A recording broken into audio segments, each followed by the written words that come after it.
All right, guys, we've got some hobby board gaming mailbag here, working through a couple of the comments.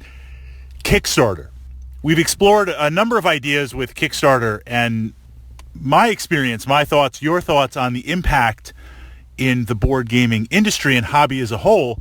And one of the comments was shifting the monetary responsibility, effectively the responsibility of developing and delivering a product to the consumers.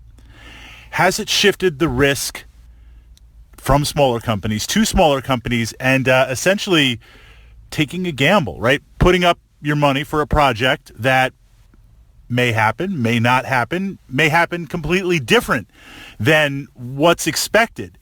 And I think this has been a natural evolution of Kickstarter, and of course we'll toss it over to you guys in the comments. I'm not a Kickstarter maniac, but I've backed enough over the years, maybe one or two a year, projects that I was really interested in or projects that I was intrigued about. And what I've noticed is, yes, absolutely, there are examples of complete and total disasters out there where things were never delivered. And possibly to a greater extent, I've seen a number of Kickstarters where perhaps things were not delivered as promised. Dungeon Saga by Mantic was one that I backed, and I was really intrigued by the game. Kind of a re-implementation of the classic Hero Quest on there.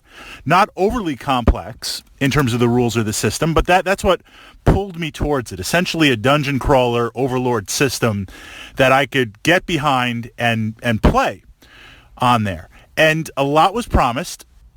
A lot was late, and I'm okay with things being late on kind of an abstract level. I mean, I do rage a little bit. We all do, but we understand timelines are completely moving out there in the real world. But what I didn't like was a number of the things that were promised were never delivered. And a good portion of what was promised was delivered with so many mistakes and lack of proofreading. The Adventurer's Handbook literally had proofreading marks and incorrect pictures and places in it where it said, insert image here. I mean, it was absolutely nuts. And if you wanted a refund, you couldn't get one. If you wanted a corrected book, you would have to pay for a new one. And there was such an outrage that I believe Mantic finally shipped it.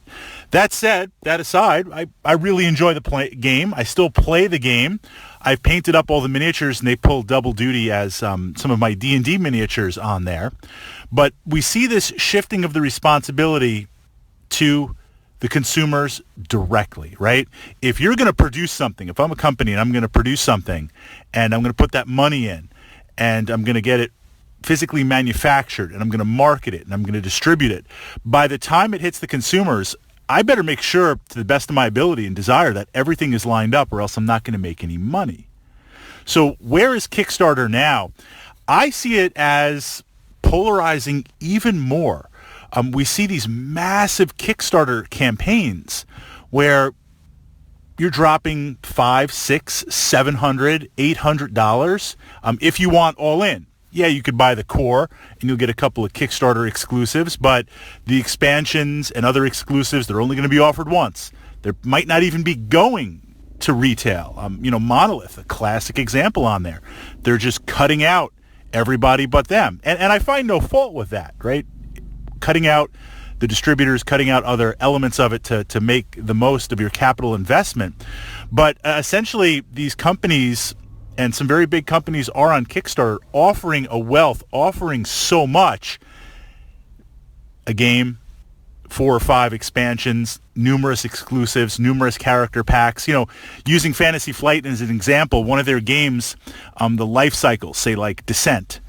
Descent's second edition is really far out there in the life cycle, in that you've got the core, you've got big box expansions, small box expansions, lieutenant packs, all this other stuff spaced out over what? 5 or 6 years, 7 years of the game life cycle. These companies now on Kickstarter, everything all in at once, you buy it once or you're out. I mean, we'll put FOMO aside. I see this to the point where people are expecting this. You're expecting to pay not only that level of money, but get that level of stuff. And a smaller company, an independent publisher, what can they offer you? What can they really push out there? in terms of massive expansions, discounts, and a real incentive of a bucket load of miniatures.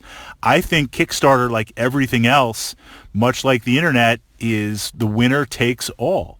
You know, we're seeing more and more shifting to these big corporations, these big companies. Is there something wrong with that? That's hard to say, but that's where I see it going.